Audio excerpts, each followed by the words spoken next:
Thou shalt also suck the milk of the Gentiles. Now these Gentiles are the other nations. The milk meaning their riches. And shall suck the breast of kings, meaning their riches. And thou shalt know that Isaiah 60 and 16. Might read that whole, you know, the whole lot, we'll read that whole thing. And we're going to read about the kingdom too. You know how the kingdom's going to be. There's a whole lot of scriptures and topics in my head. That's why I said various topics, other topics. Also, Isaiah 49. We can read about Solomon's house and temple. How we live, you know, and how we're going to live. And we're gonna live better than Solomon.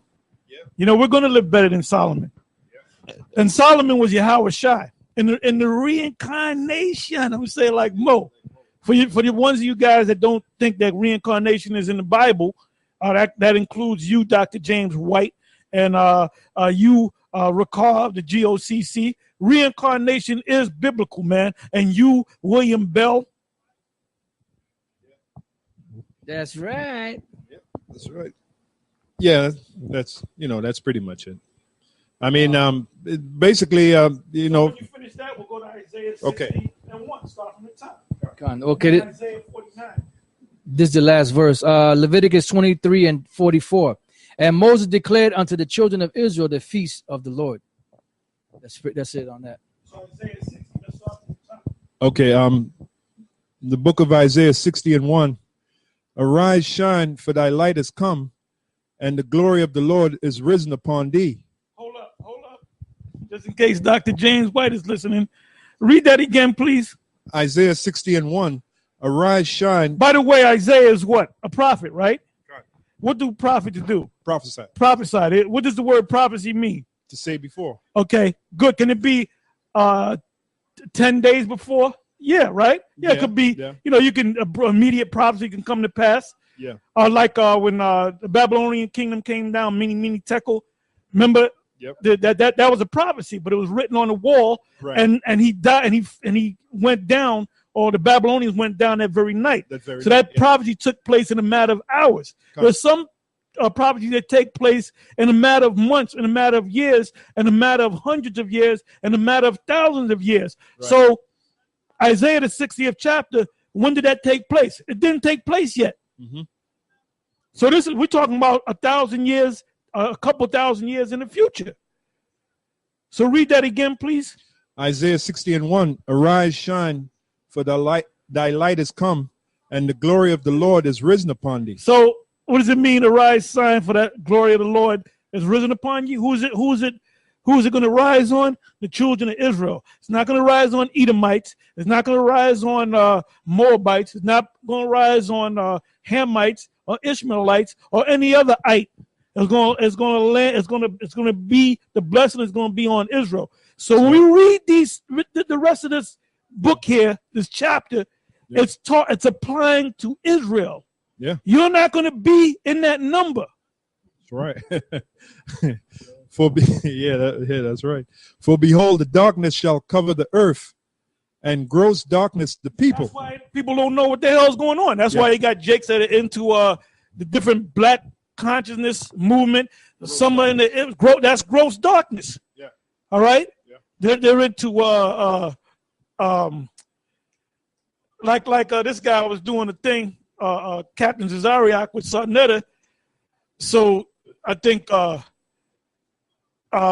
he ran into the guy that was supposedly touched by Dr. York. There's a new video that was put up, and Zazariak, Captain Zazariak said, "Yeah, this is the spirit, because I don't get here this early. Yeah, it was the spirit." So Sarnetta said, "Yeah, it's the energy. And so Zazariak said, "No, it ain't the energy. It's the He tried to say the Most High. Yeah. You have no business being around those people, man. You have no business being around them, because he doesn't see. Sarnetta doesn't want to acknowledge the Most High. Right. He doesn't want to acknowledge the Most High. That's why he said it's an energy. Right. He didn't want to say it was the Most High. I wouldn't be around that dude if you pay me 5 G's to be around him for 5 minutes, man. That's right. You ain't supposed to be around them people. You're supposed to be doing what the plan of the Most High told you what to do." Yeah. For behold, the darkness shall cover the earth, and gross darkness the people. But the Lord which equates to ignorance, like, like the elder apostle is bringing out. But the Lord shall arise upon thee, and his glory shall be seen upon thee. And really that starts with us, man, through this knowledge. All right. An example of the glory of the Lord is this knowledge, this truth, which, as you can see, very few Israelites can really get. All right. And more as we become closer to the end, it's becoming more and more apparent who has the knowledge and who doesn't. All right. The third verse, it says, and the Gentiles shall come to thy light. You gotta explain that. And explain that that's quick, right. That's right. The simple demons jump on these guys. So obviously you should know it's talking about the Israelites that was scattered among the Gentiles. All right. Thy light is the truth. In other words, thy light is to know. Because what's the opposite of not knowing? Ignorance. The opposite of not knowing is gross darkness, like we read about in the earlier verses. All right. The opposite of darkness is what? Light. So you're able to see where you're going. So it says, and the Gentiles, the Israelite foreigners, that's what that means, shall come to thy light, and kings to the brightness of thy rising. The kings are the same thing. You gotta keep telling them that. Right. Because them demons. Yeah, con. They're gonna be thinking king this, king that. Yeah, King because Neptune, yeah, the Queen of England is gonna come. She's King. You gotta let them know the kings, those kings are Israelites, man. Yeah, they're Israelites. This is the third verse is talking about Israelites, man. Because we're gonna be a nation of kings. That's pursuant to Exodus 19. Bring it out. That's Don't right. say it because it's them simple demons. You gotta move quick with this thing. Them simple demons. Yeah, you're right. You're right. You gotta break it down. Yeah, you gotta break it down to the very last compound. Ezekiel, because you said this is only for a very few. Yep. Well, that's the scriptures. Ezekiel 11:16. Therefore say, thus saith the Most High Power, although I have cast them far off from among the heathen. That's right. Far off among the heathen, and although I have scattered them among the countries, literally, yet will I be to them as a little sanctuary in the countries where they shall come. So you got a handful of guys out there in the UK, right? You got a couple of camps out there, right? Yeah. You got different states. Yeah. You got we're not big. And they're small. They're small, Yeah. Yeah. A big camp like out there in LA would be like 45, 50 guys, which that's a small number. Yeah. Then you got some camps where it's just one brother or two brothers or three brothers. So this is a little thing. That's right. Going back to the third verse, and the Gentiles shall come to thy light, which that's the Israelite foreigners, and kings to the brightness of thy rising, which is the same thing, Israelite foreigners, because we're going to be a nation of kings. Now here's the proof. Exodus 19:6. It says, and ye shall be unto me. Well, let me start the fifth verse. Now, therefore, if ye will obey my voice indeed. Now, this is the Heavenly Father speaking, Yahweh, and keep my covenant, then ye shall be a peculiar treasure unto me above all people. So right there, that's showing you the Lord ain't dealing with all people. All right, you have a group of people that's above other groups of people, and that's the Lord's chosen, which is the nation of Israel. Ye shall be a peculiar. That word peculiar means strange, because we're a strange people. Peculiar treasure unto me above all people, for all the earth is mine. Now here's the point, the sixth verse, and ye shall be unto me a kingdom of priests. So we're going to be a nation of kings. Now that word kingdom, when you break it down, it means domicile of the kings. So we're going to be kings, man. And a king is a person with all his sovereignty, meaning all his so-called God-given rights, something that we don't have here, because we're slaves underneath the so-called white man, in particular the bankers. All right? And ye shall be unto me a kingdom of priests and an holy nation. These are the words which thou shalt speak unto the sons of Israel. It says children, but the word there is sons. So it doesn't say all the nations. It says these are the words you shall speak unto the sons of Israel. Okay? So going back. That's it. Let me read this here back. I'm back on what you just read. 1 Peter 2:7. It says, "Unto you, therefore, which believe," key word, "he is precious.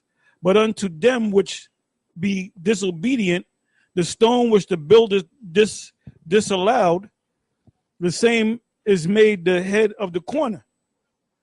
Well, that's what the mother camps did. They disallowed us because they mentioned each other's name, big up this camp, bigger, and leave. Well, the stone. Now, we're not saying that with Yahweh Shai, but we're doing the will of Yahweh Shai. But Yahweh Shai compared us to himself in Matthew the 10th chapter, around about the 25th verse on down. It says, if the master went through these things, you're going to go through the same thing. Okay, so we're going to be in that, right, we're going to be in that number, all right? It says, 28th verse, "And a stone of stumbling and a rock of offense, even to them which stumble at the word." You got a lot of guys stumbling at the word. The mark of the beast. You got ISUPK out there in St. Louis. They're going to do a thing called a lecture on the mark of the beast. And we know they ain't going to break it down the right way. That's why you stumble at the word. All you groups are stumbling at the word one way or another. Yeah. And the stone is stumbling and a rock of offense, even to them which stumble at the word, being disobedient, whereunto also they were appointed. So that there's a reason why you're stumbling at the word, because the Most High appointed you to stumble at that word, man. Yeah. It's all the Most High is doing. Yeah. It says, "But ye are a chosen generation, a royal priesthood, and holy nation, a peculiar people, that ye should show forth the praises of him who have called you out of darkness into his marvelous light." That's why we're constantly doing videos, man. Last night I did a breakdown on Daniel the 8th chapter, which was needed, badly needed, because you got other camps. They'll take precepts from Daniel 8 and Daniel 7, but they won't go into a full breakdown. You see, so the Spirit jumped on me to go into these. I don't know what breakdown I'm going to do yet next, but the Most High, in due time, will jump on me. Then when I got up, I did it with a couple of videos. The Spirit's on us. We're doing a live stream right now. We're getting ready to go on the highways and the byways. Right. Tonight, somebody's going to be doing a show. Tomorrow, there's going to be a live show. Monday, there's going to be 2 or 3 live shows going on. Lessons going on. Yeah. Spirit jump on me. Spirit jump on this apostle right here. Yeah. That apostle over there. Yeah. That elder over there. That teacher over there. You're getting flooded with this truth. So you can't. And then when you go on the comment board, we might do videos on somebody on the comment board made a comment. That's right. Yeah, the prophecy says that the wise virgins will trim their lamps up. And when you trim your lamp up, you're given much light. All right? That means to turn up your lamp. The 4th verse, "Lift up thine eyes," Isaiah 60:4. "Lift up thine eyes round about and see, all they gather themselves together. They come to thee." The thee is Israel. "Thy sons shall come from far." Thy sons, meaning the ones that were scattered among the other nations. "And thy daughters shall be nursed at thy side. Then thou shalt see and flow together." We're going to be one nation. "And thine heart no divisions. And thine heart shall fear and be enlarged, because the abundance of the sea shall be converted unto thee." The abundance of the sea, meaning the sea represents the people. So their riches is going to be, that's why there's an old saying, riches are not destroyed. They're what? They're transferred. So all the riches that the bankers have, all that gold, it's going to be transferred to us, man. They're just keeping it warm for us. Those bankers, all right? The bankers of the top banking families of Esau, the Rothschilds, Rockefellers. "Because the abundance of the sea shall be converted unto thee. The forces of the Gentiles shall come unto thee." Now this Gentile here is the other nations. The forces, or their forces, is their riches, and them too, because they're going to be our slaves. All right? Hey, when you have slaves, that's part of your riches.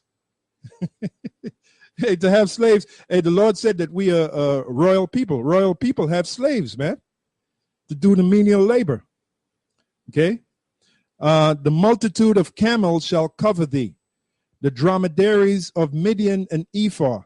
All day from Sheba shall come. They shall bring gold and incense, and they shall show forth the praises of the Lord. Now, they shall show forth the praises of the Lord. That would have to be the Israelites that were scattered among those nations, because only Israel can show forth the praises of the Lord. All right? Which the praises of the Lord is what? This knowledge. All the flocks of Kedar shall be gathered together unto thee. The rams of Nabaoth shall minister unto thee. They shall come with acceptance on mine altar. Again, it's the same thing. The Israelites that are scattered among those nations. And I will glorify the house of my glory. Okay, because you got Israelites that are scattered among every nation on the planet Earth. And that's in the book of Revelation, the 5th chapter, the 9th verse. All right, clearly says that. As a matter of fact, let me get it. I got something real quick while you're getting that. Con. You just mentioned about transferred Ecclesiasticus 10, verses 7 and 8. Matter of fact, start from 7 and read down to, 16, 17? Yeah, start Ecclesiasticus chapter 10, verses 7 down to about 17th verse. Starting from the 7th verse. Ecclesiasticus 10 and 7. Pride is hateful before the Most High and man, and by both does one commit iniquity. Yeah, that's these bankers. Because of unrighteous dealings, injuries, and riches got by deceit, the kingdom is translated from one people to another. You know, that's why riches are never lost. You know, land, gold, silver, precious stones, precious metals, all of those things are different fabrics, fruits, vegetables, cattle. All of that is riches. You know, it goes from one person to another. So the bankers, the way they got their riches was through thievery, through robbery. Yeah, they took, like, case in point, the Ark of Titus. Now, depicted on the Ark is the Romans carrying the menorah and the things that they took out of the temple. They took our riches. So we're going to get that back. We're going to get what they took from us. We're going to get it back. Riches are transferred. That's right. It says, why is earth and ashes proud? There is not a more wicked thing than a covetous man. And that describes Esau all the way, these international bankers. It says, for such an one setteth his own soul to sale. That's why he sold his birthright. Esau sold his birthright because he didn't have no care for his birthright. He didn't give a damn about the birthright. He just cared about himself. He's undisciplined. Undisciplined, yeah. And that's this devil. This devil is undisciplined. That's why he's corrupted the very earth which he's supposed to live in. Yeah. Because he's undisciplined. That's right. Corrupted the air, corrupted the water, corrupted the food.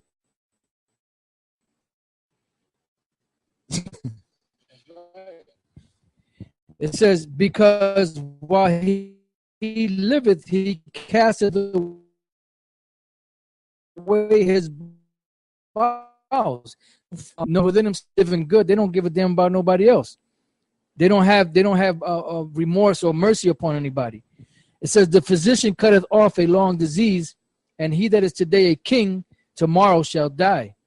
No, hey, that you see. Oh yeah. Oh, it started acting up. Oh, look at that. Yeah, the Rothschilds and them. That's these guys. They're gonna be casted down. Today you're a king, but tomorrow you shall die. And what that means is, literally, eventually you're gonna drop dead, but you're gonna go from a status quo of living and living good to a status quo of being. It'd be better off that you were dead. It says, for when a man is dead, he shall inherit creeping things, beasts, and worms. The beginning of pride is when one departeth from the Most High, and his heart is turned away from his Maker. That's all you got is sold out. All you Israelites are sold out. The Most High got something for you. Right. It says, for pride is the beginning of sin.